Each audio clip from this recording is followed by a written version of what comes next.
Hello, everyone, and welcome to Sleepy Shadows. I know many of you listen to these stories to relax and fall asleep. If today was long or heavy, I'll do my best to make your night a little more comfortable with these stories. Before we begin, feel free to leave a comment and let me know where you're listening from tonight. If you enjoy calm, quiet horror stories like these, you're welcome to subscribe. Now, get comfortable, take a slow breath, and let's begin.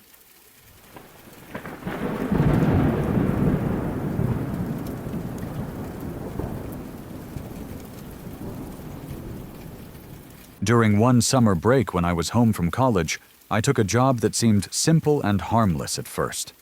A couple of my friends were already doing it, and it paid just enough to keep gas in my car and food in my fridge.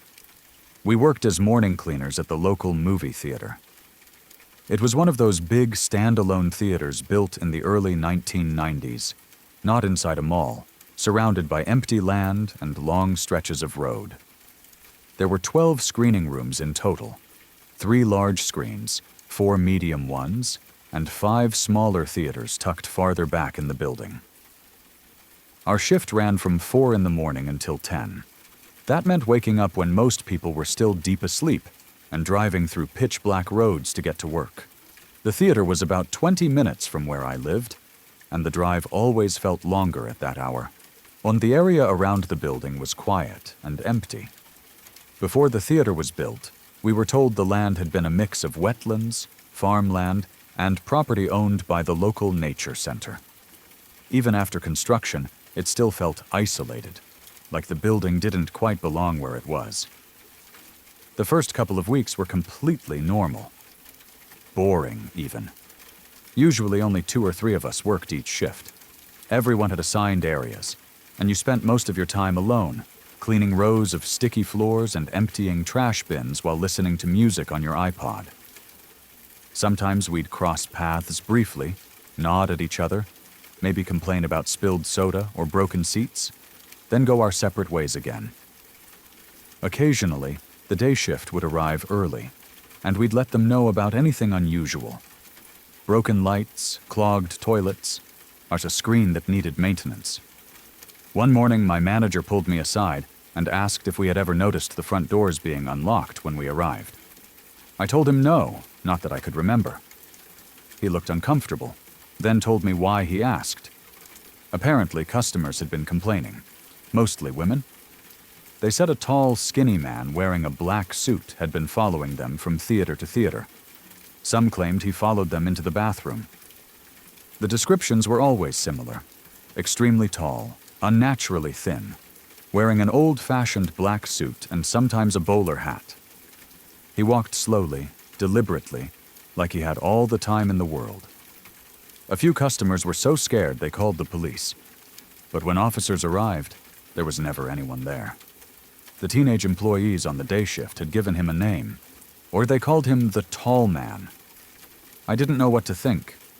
At the time, I brushed it off as exaggerated stories, maybe misunderstandings, maybe someone's imagination running wild in a dark theater. I laughed it off like anyone would. Looking back, I wish I hadn't. Out of all the screening rooms, one stood out as different. Theater 5. Nobody liked cleaning Theater 5. People avoided it whenever possible, and if someone had to do it, they complained the entire time.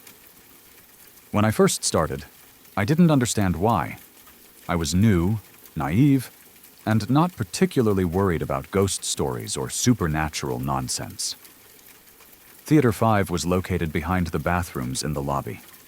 To reach it, you had to walk down a long, narrow hallway that led away from everything else. At 4 in the morning, that hallway felt especially isolating, and you were far from the rest of the staff, far from the lobby, far from any noise or light. People who cleaned Theater 5 complained about strange things. Nosebleeds, headaches that came out of nowhere, a constant feeling that someone was watching them. Even my boss didn't like going back there, and for some reason, he kept assigning me to clean it.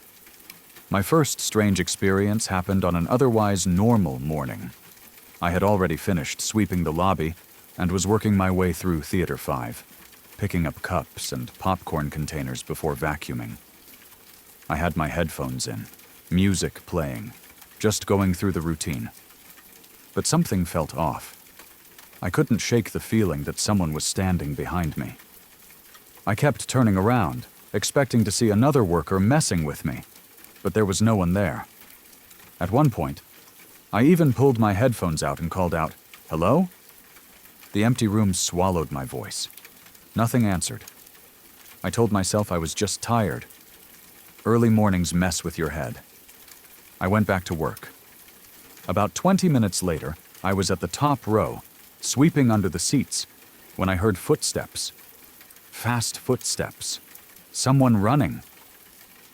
I looked down toward the front of the theater just in time to see a small, blonde-haired boy dart out of the room and turn into the hallway.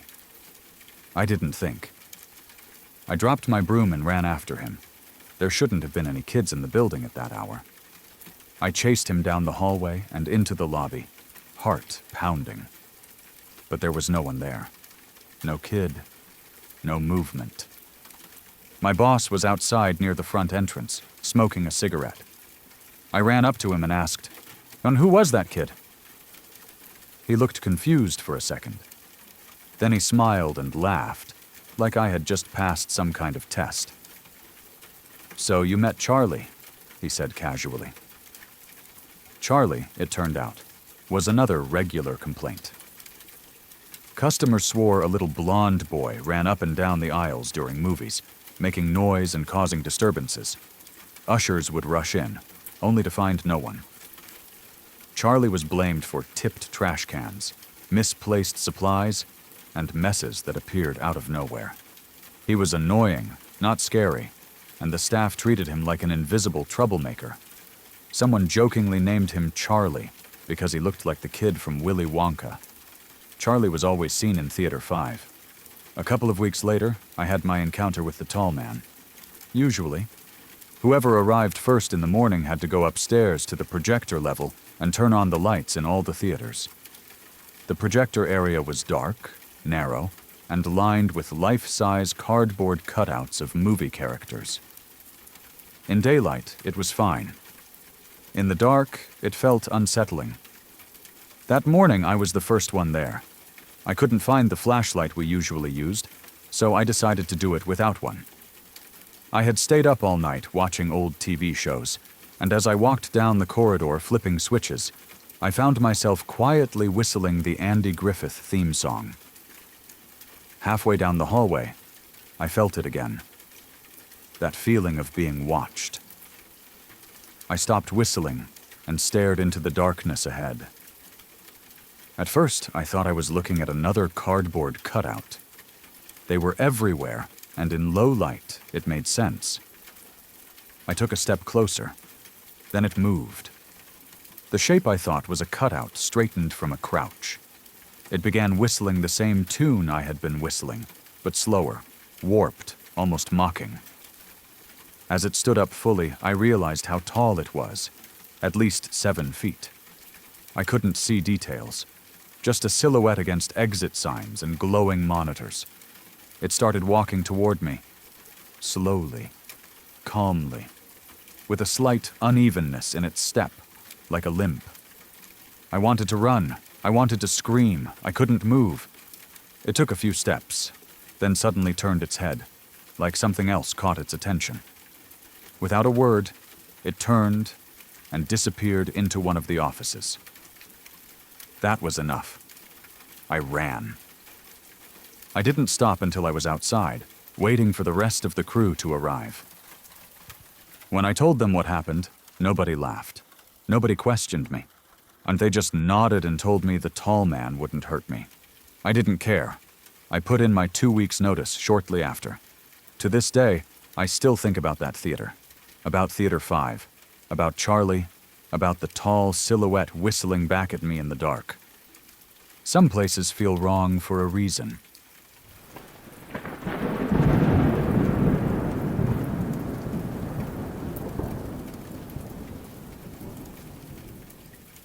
When this happened, I was very young. probably around 7 or 8 years old. And at that age, your world is still small. Your bedroom feels like the safest place on earth. Your house feels familiar, and you trust that nothing bad can happen while you're asleep. That night was one of the first times in my life where that sense of safety cracked. And even now, years later, I can remember the fear with uncomfortable clarity. It started out as a completely normal evening.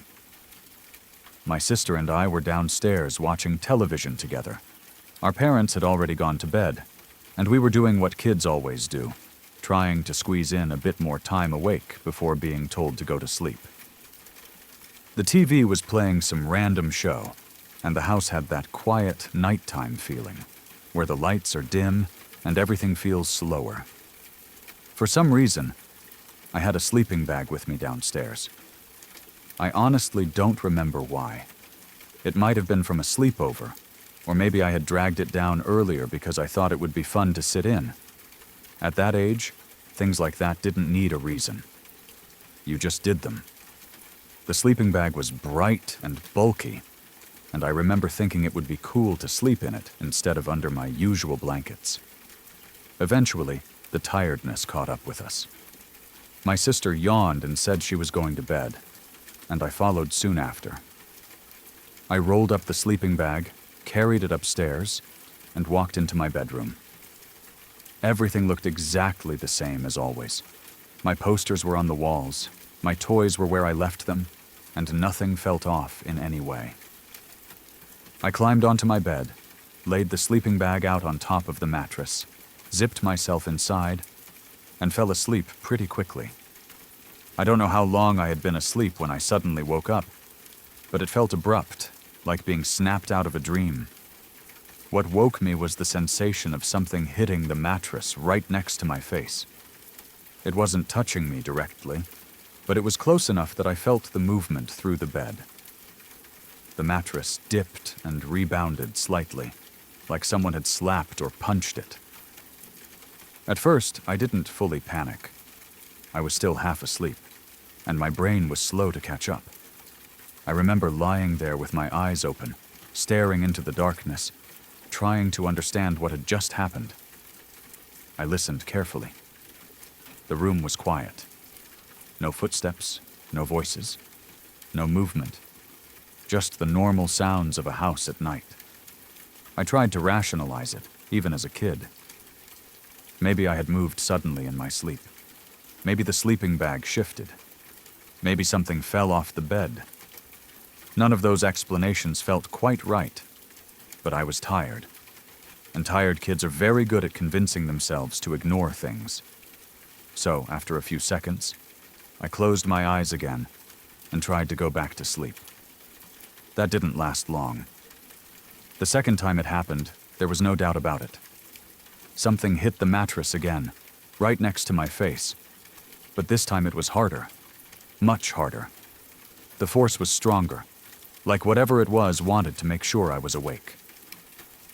The bed jolted, and I felt it through my whole body. My eyes flew open and my heart started racing instantly. I wasn't sleepy anymore. I was fully awake and terrified. That deep, instinctive fear hit me. The kind that doesn't come from thinking, but from pure reaction. My chest felt tight, and I remember feeling suddenly very cold. I didn't stay in bed to figure it out. I didn't sit there and listen. I bolted. I jumped out of bed, ran into the hallway, and went straight to my sister's room. I burst in without knocking and started talking all at once, trying to explain what had happened.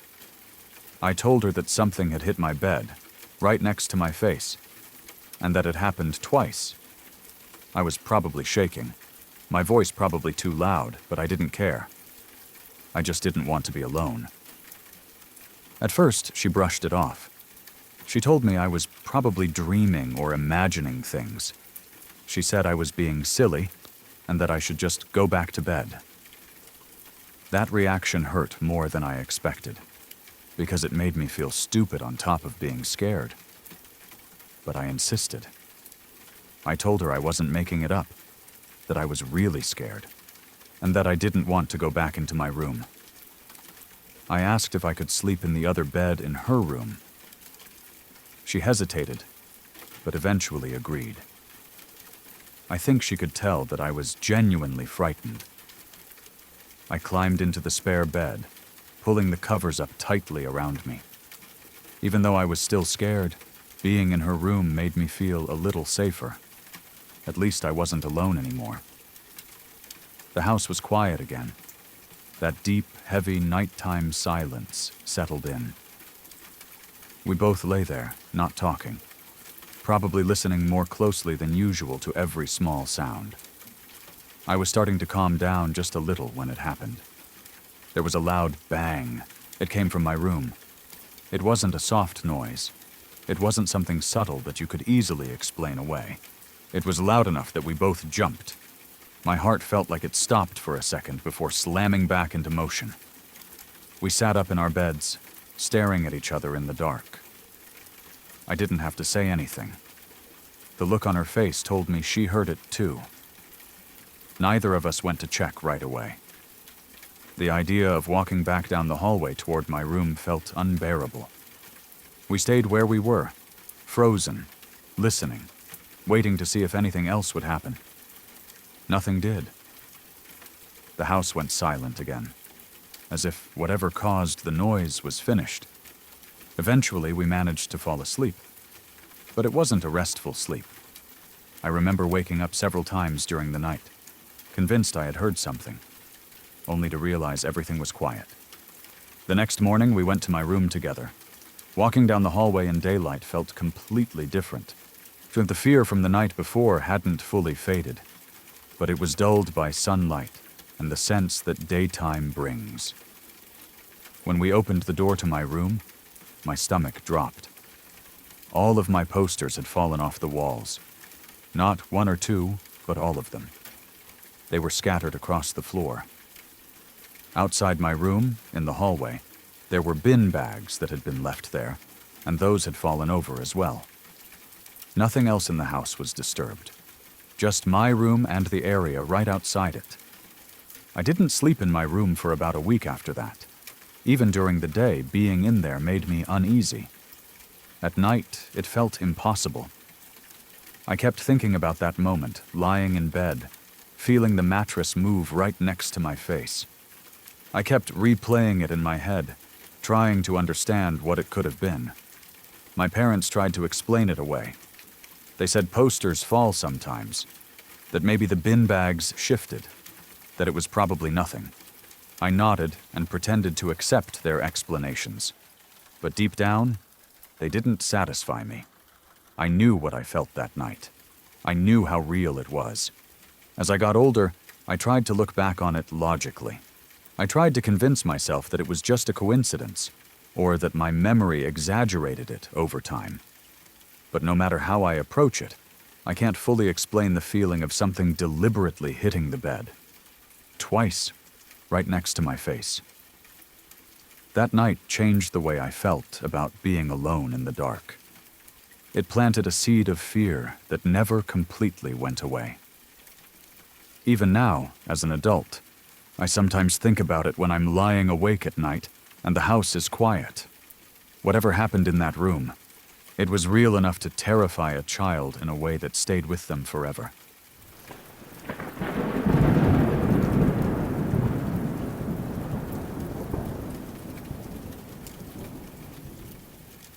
I have wanted to tell this story for a long time, but every time I think about it, I feel that same chill run through me. Even now, years later, it still affects me in ways I can't fully explain. This isn't something I ever wanted to believe in, and it's not something I share lightly. But everything I'm about to describe truly happened, and the memories of it live with me every single day. When I was 19 years old, I met a girl who would end up changing my life forever. We fell into a relationship quickly, the way young people often do, without thinking too far ahead. We were in love, or at least we believed we were. Not long after, we had 2 beautiful daughters together. Like many young couples, we struggled. Money was always tight. Stress was constant. We were learning how to be adults while already being parents. My girlfriend was of native background. She had grown up on a reserve, but moved into the city to live with me. In 2005, we were renting a small house and trying to make things work for the sake of our kids. Life was difficult, but it felt manageable at the time. That year, her youngest brother came to stay with us for a couple of weeks. His name was Clinton. He was only 16 years old, quiet, respectful, and genuinely a good kid. He helped out around the house, was kind to our daughters, and never caused trouble. There was nothing about him that felt strange or unsettling. Until one night. We were all asleep when I suddenly woke up to a sound coming from the living room. Clinton had been sleeping on the couch. At first, I couldn't quite register what I was hearing. It wasn't a normal noise. It wasn't talking or crying. Ooh, it was something else entirely. I got out of bed and walked toward the living room. Clinton was still asleep, but he had sat upright on the couch. His eyes were closed, yet he was making this deep, haunting sound. He was howling, not yelling, not screaming, howling like a wolf. It was low, raw, and primitive in a way I had never heard from a human being before. The sound felt ancient, like it didn't belong in a modern house. I stood there frozen, watching him. After a moment, he stopped, slowly lay back down, and continued sleeping like nothing had happened. I didn't wake him. I didn't tell anyone about it at the time. I convinced myself it was just a bad dream or some kind of night terror. A few days later, Clinton did something that struck me as odd. He invited my girlfriend and me out to dinner. Not just anywhere, but to the Keg, which is an expensive restaurant. I remember thinking how strange it was for a 16-year-old kid to insist on paying for such a meal. He was smiling, calm, almost proud to be treating us. The whole dinner felt off, like there was a weight behind it I couldn't place. The very next morning, we woke up, and Clinton was gone. At first, we assumed he had gone out early, or decided to head back to the reserve. Then the phone rang. He had been killed in a car accident on his way back home. I still remember the way the room felt when we got that call. Heavy. Silent. My girlfriend collapsed into tears. I didn't know what to say or do. My mind immediately went back to that night in the living room. The howling. The dinner. I couldn't shake the feeling that somehow he had known. That something in him understood he was leaving, even if consciously he didn't. At Clinton's funeral, the pain in the family was overwhelming. His older brother, Joe, was completely broken. He cried openly, clung to Clinton's tombstone, and refused to leave. Watching him was heartbreaking. It felt like watching someone unravel. After the funeral, there was a traditional fire held for Clinton. People gathered around, sharing stories and memories. As I sat there, staring into the flames, I looked up at the sky.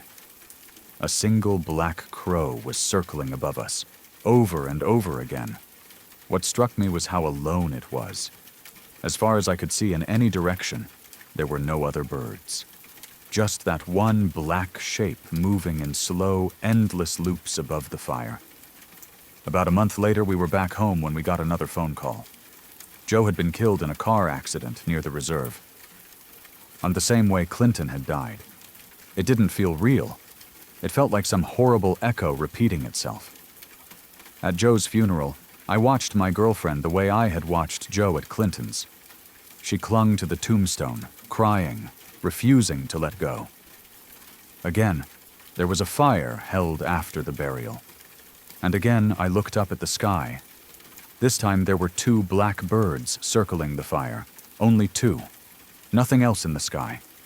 Something inside me shifted at that moment. I didn't say anything.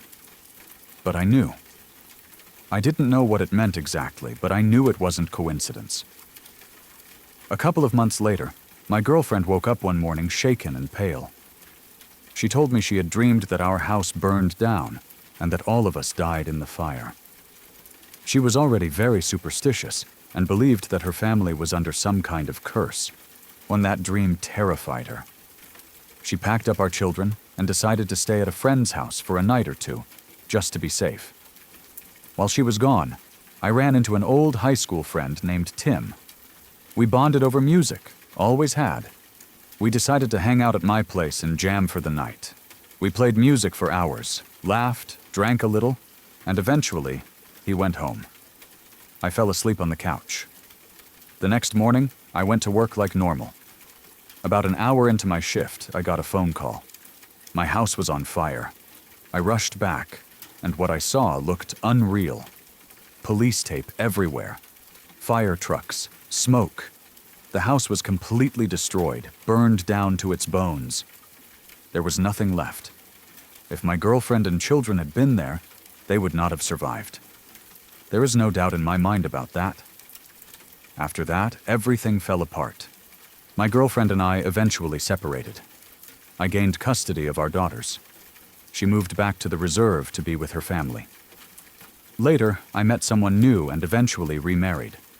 My children lived with me and my new wife and visited their mother on weekends. In December of 2007, my ex-girlfriend called me from the reserve. She was asking about taking the kids for Christmas break. I could hear something in her voice that I had never heard before. It was shaky, heavy, full of sadness.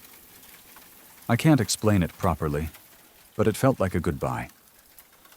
An hour later, her sister called me in hysterics. My ex-girlfriend had been killed in a car accident on her way home from work. She wasn't wearing a seatbelt and was the only one who died in the crash. Telling my daughters that their mother was gone was the hardest thing I have ever done. At her funeral, as I was leaving the reserve, I felt something wash over me. Calm, acceptance. I knew, without thinking, that if I looked up, I would see 3 black birds. I looked. There they were, 3 blackbirds circling above. I knew it was her and her brothers, and for the first time in a long time, I felt peace. Months later, during the trial of the drunk driver who killed her, my new wife and I were talking in bed about a newspaper article. I mentioned how much it bothered me. My wife, without thinking, said something cruel about my ex. The next morning, I walked outside to go to work and stopped dead in my tracks. My car was completely covered in bird droppings. Not a little. Completely. Like dozens of birds had targeted it all at once. There were no trees around, no birds anywhere else, no other cars touched. I knew. Since that time, I have never looked at blackbirds the same way. To me, they are not just birds anymore. They are reminders, messengers, proof that some things follow us beyond what we can see. All of it connects now, in ways I didn't understand back then. And whether anyone believes it or not, I know what I lived through.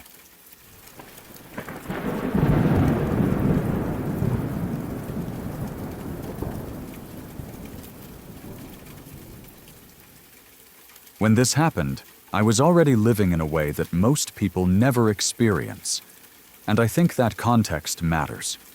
About 8 years ago, I ran away from a foster home situation that had become unsafe and unbearable. I won't go into every detail of why I left. But it wasn't a dramatic or impulsive decision. It was something that built up over time. A constant sense that staying would eventually break me in ways I couldn't fix. Leaving felt terrifying, but staying felt worse. Once I left, my life changed completely. I didn't have a car, didn't have steady money, and didn't have anyone watching out for me. I walked everywhere. Walking became my default state. I walked through neighborhoods, along highways, through small towns and stretches of nothing. Sometimes I would hitch short rides, but most of the time I relied on my own feet. You start to understand distance differently when you live like that. A few miles isn't close. It's exhausting. It's time. It's blisters and sore muscles and aching joints. I did what I could to survive. I found side jobs whenever possible.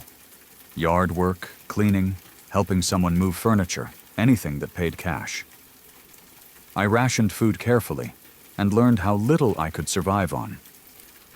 Sometimes I offered people a few dollars just to let me sleep on their property, maybe in a yard or near a shed. It wasn't ideal, but it was better than being completely exposed. You learn to accept discomfort quickly when comfort isn't an option. Living like that also forces you to become extremely aware of your surroundings. You learn to read body language, tone, movement. You learn to listen more than you speak. Once you learn how to keep your guard up without looking panicked, because looking scared can make you a target. Over time, that awareness becomes automatic. On this particular day, I had actually caught a small break. I managed to line up a side job in a nearby town. It wasn't glamorous work, but it meant money, and money meant food. I remember feeling genuinely relieved, maybe even hopeful, which was rare at that point in my life. The only problem was the distance. The town was about 8 miles away. 8 miles doesn't sound like much when you're used to cars and buses, but when you're walking on the side of the road, carrying everything you own, it feels endless. The road stretched out ahead of me, long and quiet. No sidewalks, just asphalt, dirt shoulders, and occasional passing cars. The weather wasn't terrible, but it wasn't comfortable either. My legs were already tired before I was halfway there.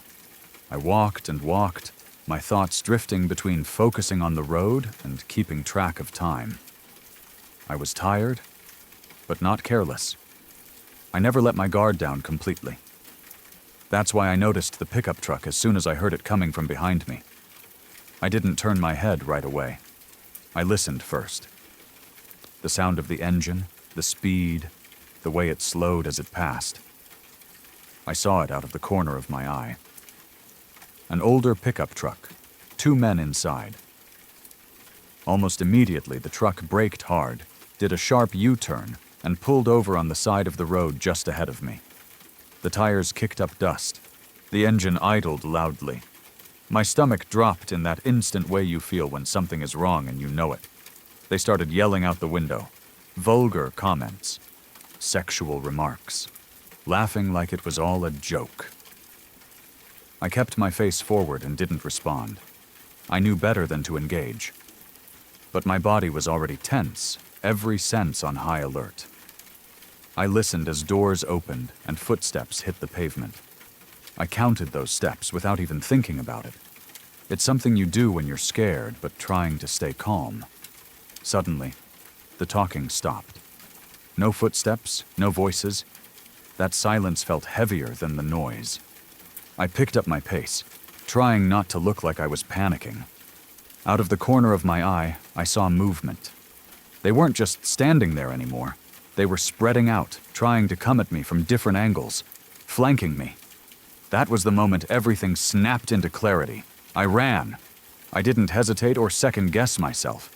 I ran as hard as I could, and every ounce of energy went into speed. I was grateful for every hour I'd ever spent playing sports, especially soccer. My legs knew how to move even when my brain was overwhelmed with fear. I could hear the truck start up behind me, the engine roaring as it followed. I didn't look back. I didn't slow down. I focused on one thing only: getting to people. As I reached the edge of town, buildings started appearing. Parking lots, signs, a few scattered businesses. I saw a pediatric office ahead, and in front of it, a couple walking to their car with a baby carrier. That sight felt like a lifeline. I ran straight toward them. My voice was shaking. My words rushed and messy, but I got them out. I told them I needed help. I told them men in a truck had been following me. I pointed toward the parking lot where the pickup was now circling slowly. I remember saying something like, "I know this sounds crazy, but I'm not. Please, can I get a ride?" They looked shocked and scared, but they didn't dismiss me. They didn't argue. They opened the car door and let me in. The moment I was inside and the door locked, my body finally reacted. I started shaking uncontrollably. The adrenaline dumped all at once, leaving me weak and dizzy. The truck lingered for a moment, then drove off. The couple drove me into town and dropped me off where I said I needed to go. Before they left, they told me they were calling the police. I thanked them over and over. I don't think they realized how much that small act of trust meant to me. What they didn't know was that I was technically a wanted runaway at the time. If police had found me, things could have gotten complicated. But in that moment, I didn't care. Being caught would have been better than what almost happened on that road.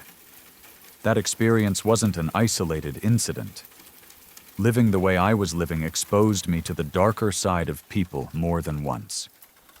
I learned how common predators are, how bold they can be, and how quickly a situation can turn dangerous.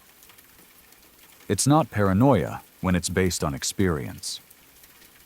That day stayed with me, not just because it was terrifying, but because it reinforced lessons that kept me alive afterward. Pay attention.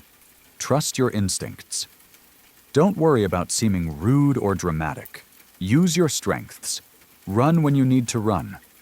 And don't be afraid to ask strangers for help if your safety depends on it. I survived because I listened to that instinct and acted fast. And I will never forget how close I came to not getting away at all. Sorry to interrupt for just a moment. If you're new here, I'd appreciate it if you subscribe to Sleepy Shadows for daily calm horror stories made for late nights and sleep. You can also turn on notifications so you don't miss a new story when the night gets quiet and the shadows return. Now, let's continue. This happened during my senior year of college, over Christmas break in 2006. And it is still the single most frightening experience of my life. I've had scares before, moments that made my heart jump or my nerves spike. But nothing has ever come close to the level of fear I felt that night. Even now, thinking back on it, I can still feel that tight, uneasy sensation in my chest, like my body remembers something my brain would rather forget. At the time, I was working for one of my professors. He was a good guy, older, well-respected, and lived a very different kind of life from most people I knew. He owned a massive piece of land out in the middle of nowhere. When I say nowhere, I mean miles from anything that even resembled a town. No close neighbors, no streetlights, no passing traffic. Just land, trees, fields, and darkness once the sun went down. He was heading out of town for a few days to attend a bowl game that his college team had qualified for, and he asked me if I could house sit and dog sit while he was gone. It sounded like an easy gig, and honestly, a pretty cool one. The place was huge, and he had all kinds of things on the property. Horses, ponds for fishing, trails, and even one of those small utility vehicles, a gator that you could ride around on. It felt more like a private ranch than a regular home. I agreed right away and figured I might as well make the most of it. I invited my girlfriend at the time to stay with me. We thought it would be fun, almost like a mini vacation. 3 days alone on a big property, no responsibilities other than feeding animals and making sure the house didn't burn down. What could go wrong? But the first night was completely uneventful. We arrived, got settled in, fed the animals, and explored a little before it got dark. Once night fell, the place felt quiet, but not in a scary way. More like peaceful silence, the kind of quiet you get when there's no traffic, no neighbors, no city noise. We watched TV, laughed, went to bed, and slept just fine. The second night was the same. Nothing strange happened. The dog, a small, fluffy little thing that looked like it had no business living in the middle of nowhere, was calm. The horses were fine. No weird noises, no strange feelings. By that point, we were completely comfortable. Any nervous thoughts we might have had about being so isolated were gone. Then came the third night. It started out normal enough. We ate dinner, watched some TV, and were just winding down for the night when the dog started acting strange. She suddenly began barking at the back door. Not her usual little yappy bark either. This was persistent, frantic barking, like she was genuinely upset about something. At first, we brushed it off. Out there, animals were everywhere. Coyotes, raccoons, deer. It wasn't unusual for something to wander close to the house. Still, the barking didn't stop. It went on, and eventually it started to get under our skin. We decided to lock the dog inside, figuring if there really was something outside, we didn't want her getting hurt. I tried to stay calm and logical, telling my girlfriend that it was probably just an animal passing through and that everything was fine. But even as I said it, I could feel a subtle shift in the atmosphere. The house didn't feel as comfortable anymore. Then the dog ran to the other side of the house and started barking at a window there. Same intense barking, same urgency. At that point, the mood completely changed. We weren't laughing anymore. We weren't relaxed. We were both paying very close attention to every sound. The silence between the barking felt heavier, like the house itself was holding its breath. My girlfriend, who was never exactly known for making the smartest decisions in tense situations, suddenly decided she wanted to go outside and see what was going on. I told her that was a bad idea, but she insisted. Against my better judgment, I let her go. I made a joke to lighten the mood. Something stupid, but inside I was on edge. She stepped outside and disappeared into the darkness around the house. I stood by the door, I'm listening. After a moment, she came back in and said she saw something small and gray that ran off. Probably a coyote, she said. That explanation made sense, and for a brief moment, I felt relieved. Still, the fear didn't completely go away. We locked everything up again and tried to settle down for bed. We turned off the lights, climbed under the covers, and lay there in silence.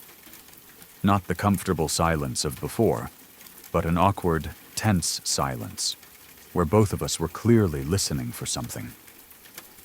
That's when I heard it. At first, I wasn't even sure it was real. It was faint, distant, almost blending into the background noise of the night. It sounded like singing. Soft, slow singing. A melody, gentle and eerie at the same time. It sounded like a young girl singing a lullaby. My heart started pounding. I didn't move. I didn't speak. I just lay there, hoping with everything in me that my brain was playing tricks on me. I told myself it was the wind, or maybe some strange animal sound that just happened to sound human. I didn't want to acknowledge it out loud, because once you do that, it becomes real. Then my girlfriend spoke. She whispered, "Let's get the fuck out of here." I asked her why, already knowing the answer but desperately hoping I was wrong. She said, "You didn't hear that little girl singing?" That was it. Every ounce of doubt vanished in that moment. I wasn't imagining it. I wasn't alone in hearing it. Whatever that sound was, it was real. I didn't argue. I didn't question it. I just said, "Okay, let's get the fuck out." And we moved. We got out of bed, grabbed our clothes, and got dressed as fast as possible. I remember my hands shaking so badly I could barely manage buttons and zippers. The house felt different now. Bigger. Darker. Every shadow felt like it was watching us. We didn't turn on extra lights. We didn't stop to look around. We just made our way to the front door as quietly and quickly as we could. The dog was still restless, pacing and whining. As we stepped outside, the night air felt thick and heavy. The darkness out there was absolute. No streetlights, no neighboring houses, just blackness stretching in every direction. The silence was worse than the noise had been. I was so scared that I called someone on my phone and asked them to stay on the line with me while we walked to the car. I didn't care how ridiculous it sounded. I just needed to hear another human voice. We reached the car, got in, and drove away as fast as we could without even looking back at the house. I don't remember the drive clearly. I just remember wanting distance between us and that place. The next morning, in daylight, I went back alone to clean up the house and take care of things before my professor returned. In the sunlight, everything looked normal again. Peaceful, even. No signs of anything unusual. No explanation for what we had heard. But I know what I heard. And more importantly, I know that someone else heard it too. That night remains the most scared I have ever been. Ever.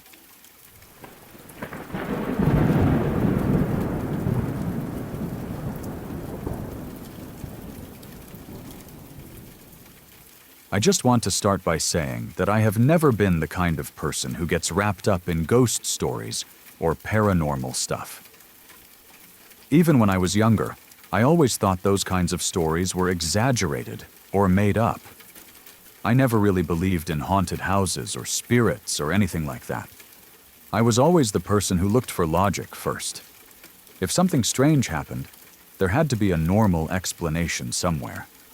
That mindset stayed with me for a long time, and honestly, it still does. But there was one experience a few years ago that shook that confidence in a way I still can't fully explain. It wasn't dramatic or violent or filled with screaming or shadows. Nothing jumped out at us.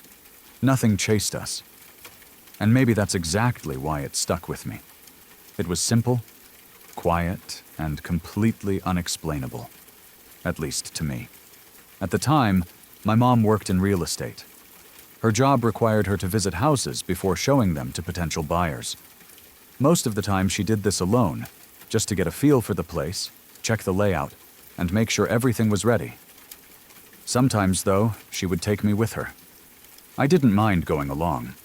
It was something to do, and I got to see different houses. Some old, some new, some nice, some not so nice. One day, a house came on the market that a few other agents had already been talking about. They were saying things like, the house felt strange, or that it might be haunted. I remember my mom laughing it off. She didn't believe in that stuff either, but she thought it would be interesting to check it out, and she figured I might get a kick out of it. So she brought me along. When we pulled up to the house, the first thing I noticed was how overgrown it looked. The outside of the house was almost completely covered in vines. Thick, twisting vines climbed up the walls and wrapped around windows and railings. It looked like nature was slowly trying to take the house back. Still, it didn't feel supernatural. It just felt old and neglected. Plenty of houses look like that if they've been empty for a while. We unlocked the door and stepped inside. The air immediately felt stale, like the house hadn't been lived in for some time. That old, dusty smell hit me, the kind you get in places where the windows stay closed too long. But again, nothing unusual. A lot of empty houses smell like that. The first floor was pretty normal. The furniture was still there, which I remember thinking was odd, but not unheard of. Sometimes owners leave things behind when they move, especially if they plan to sell quickly. The living room was dim, even though it was daytime, because heavy curtains blocked most of the sunlight. That made the house feel darker than it probably needed to be. One thing that stood out to me was the television. It was one of those old box-style TVS, the kind you don't really see anymore. It was on, playing an old black and white documentary about World War II. The sound was low, almost like background noise. Seeing that old footage playing in such a quiet, empty house gave the place a strange, heavy feeling. It made the house feel stuck in time, like it hadn't moved forward with the rest of the world. Still, nothing scared me. It just felt a little gloomy. We walked through the rest of the first floor, then checking the kitchen and a few other rooms. Everything seemed fine.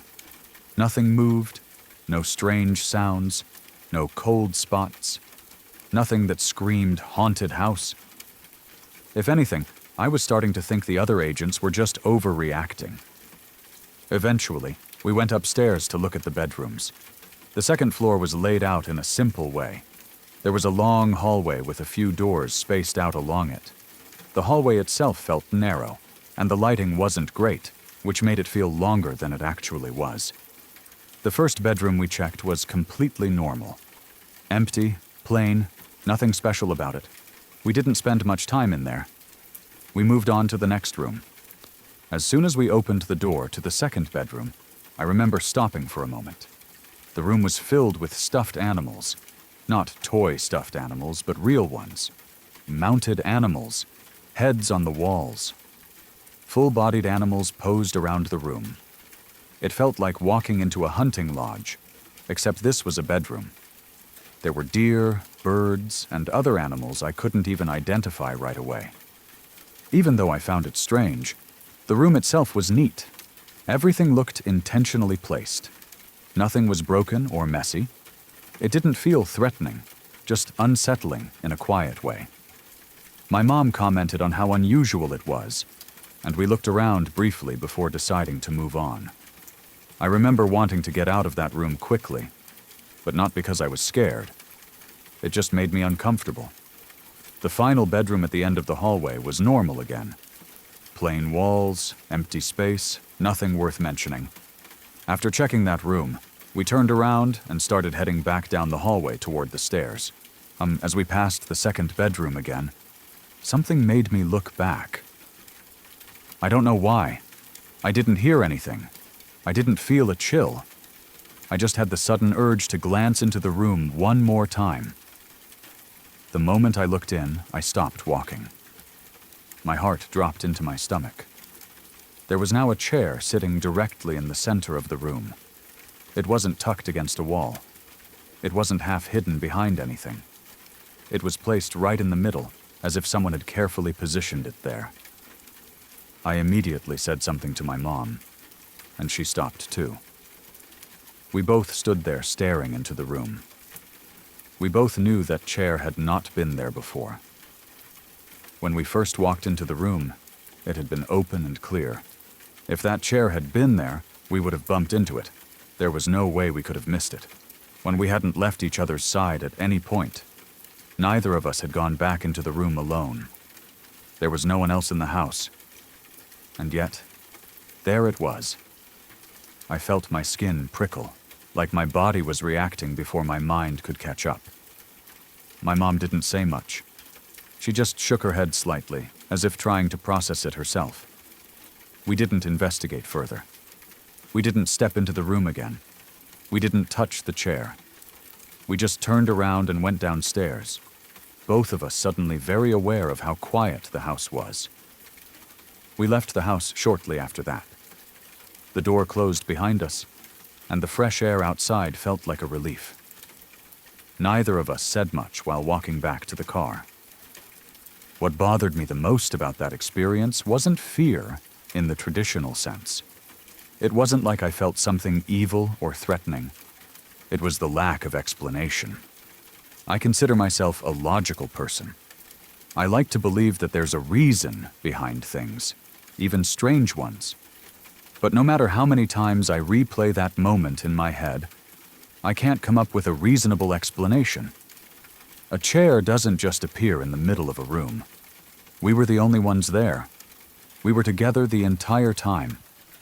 There was no sound of movement, no footsteps, no dragging noise, nothing. In the years after that, the house was sold several times. I heard later that almost every new owner eventually moved out, claiming strange things happened while they lived there. Things moving, sounds at night, a constant feeling that they weren't welcome. Like the house didn't want anyone staying too long. I still don't know what I believe. I'm not suddenly convinced that ghosts are real, or that the house was truly haunted. But I can't ignore that something happened there that day, something I can't explain. And that's what still bothers me, not knowing.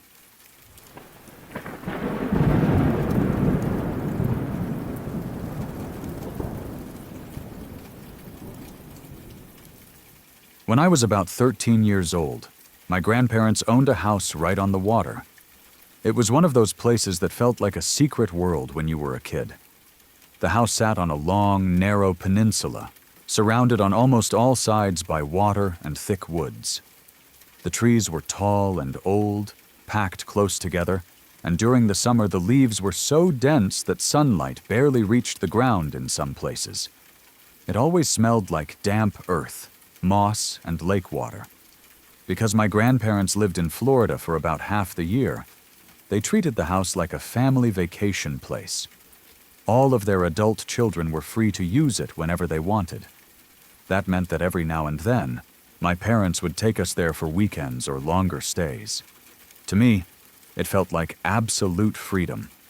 There were no neighbors close by, no traffic, on no noise except insects, birds, and the occasional splash of something moving through the water.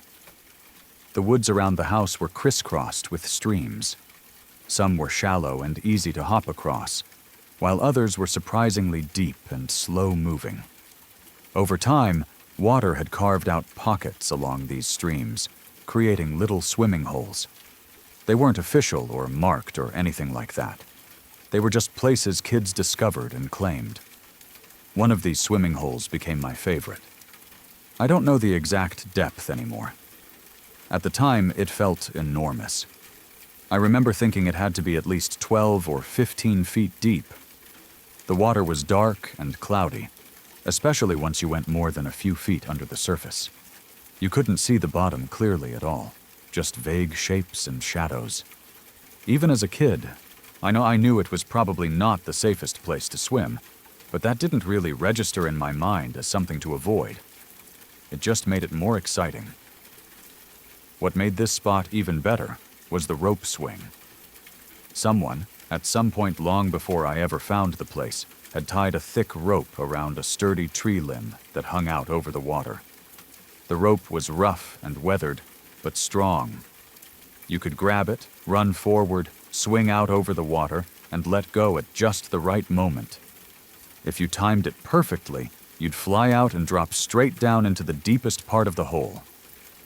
To a kid, it felt like the coolest thing in the world. Looking back now, I realize how reckless it all was. The water was deep, the visibility was terrible, and there was no adult supervision anywhere nearby. But at 13, you don't think about those things. And you think you're invincible. You think nothing bad can happen to you. One afternoon, my parents decided to take a nap. The house was quiet, and the air was warm and still. I remember lying there, bored, listening to the distant sounds of water and insects drifting through the open windows.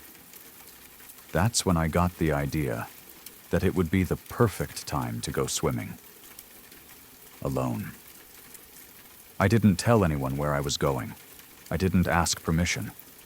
I just slipped out of the house and made my way through the woods toward the swimming hole.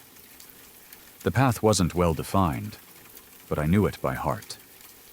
I'd walked it enough times to recognize the way the ground dipped, where the roots stuck out, where the light changed. When I reached the swimming hole, everything looked the same as always. The water was calm, the rope hanging still from the tree branch. No one else was around. It felt peaceful and inviting. That's when another idea popped into my head. I wondered if I could touch the bottom. I had never tried before. I had jumped in plenty of times, but I always let myself float back up without really pushing it. That day, I decided to see just how deep it really was. I told myself it would be quick.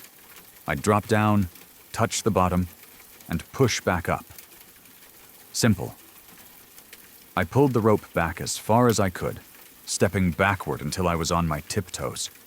My arms were stretched, the rope tight. I took a breath, ran forward as fast as I could, and felt that familiar moment of weightlessness as my feet left the ground. Then I let go. The fall felt longer than usual. The water swallowed me instantly, the cold shock hitting my skin as I sank. I didn't fight it. I let myself drop straight down. I'm counting in my head, watching the light fade as everything turned darker and murkier. To my surprise, I actually hit the bottom. My feet touched something solid, and for a split second, I felt proud. I had done it. I reached the bottom. Without thinking too much about it, I pushed off with my legs, expecting to shoot back up toward the surface. Instead, I barely moved. I felt myself go up a few inches, and then something yanked me back down. At first, I was just confused. I tried again, kicking harder this time. Again, nothing. I went nowhere. That's when panic began to creep in. I looked down and tried to figure out what was happening, but the water was too cloudy. All I could see were vague shapes. In my mind, I realized that my swimming trunks must have gotten caught on something. Probably a submerged stump or a log. But fear doesn't listen to logic, especially when you're underwater and running out of air. In my panicked brain, it felt like something had grabbed me. I started struggling. I twisted my body, kicked, pulled at my shorts, anything I could think of. Each movement burned energy I didn't have. My lungs started screaming for air. The pressure in my chest became unbearable. Then my vision started to change. The edges of my sight began to darken, like someone slowly closing curtains around the world. Bright spots flashed in front of my eyes, little bursts of light that made it hard to focus. My lungs felt like they were on fire, like they were collapsing inward. Every instinct in my body was telling me to breathe, but I couldn't. I could feel myself starting to lose control. My limbs felt heavy, sluggish. My thoughts slowed down. The fight was draining out of me, replaced by a terrifying sense of fading away. I remember thinking, very clearly, that I was about to die. And then something happened. Through the murky water, I saw movement. A shape appeared near me. At first, I thought my brain was just making things up, like flashes in a dream. But the shape came closer, more defined. Hands reached for me. Those hands grabbed my shorts and pulled hard. I felt fabric tear. Suddenly, the pressure holding me down was gone. Someone grabbed me, wrapped an arm around me, and pushed upward. We shot toward the surface. The next thing I remember is bursting out of the water and sucking in air so hard it hurt. I coughed and gasped, barely able to keep myself afloat. When I looked around, I was alone. There was no one there. No adult. No other swimmer. No sign of anyone who could have saved me. The rope was still hanging motionless. The woods were silent. The water rippled gently, as if nothing had happened at all. The only physical proof of what I'd been through was a large tear in one leg of my bathing suit. I swam to the edge as fast as I could and dragged myself out, collapsing onto the muddy bank.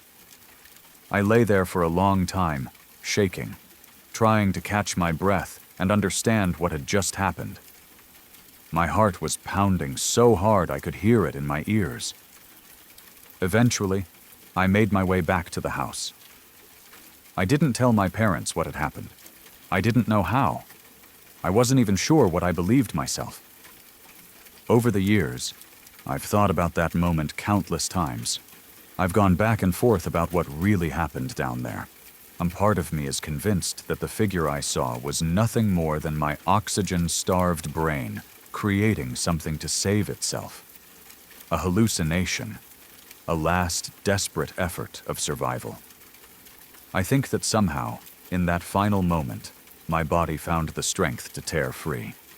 That the same instinct forced me upward, whether through swimming or buoyancy or sheer luck. The human mind is powerful, especially when it believes it's about to die.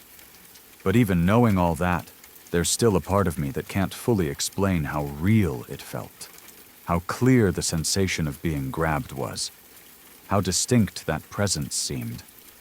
That swimming hole sat above my head for years, waiting quietly while I slept in my grandparents' house. And every time I think about it, I remember just how close I came to never leaving it at all. If you're still here, it means these stories didn't just fade away, they stayed with you. Each one was shared to feel real, quiet, and close. Moments that could happen to anyone. Moments where something felt wrong, or nearly did. If you'd like to keep listening to stories that linger long after they're told, consider subscribing to Sleepy Shadows. There are more waiting in the dark, and not all of them disappear by morning. Good night.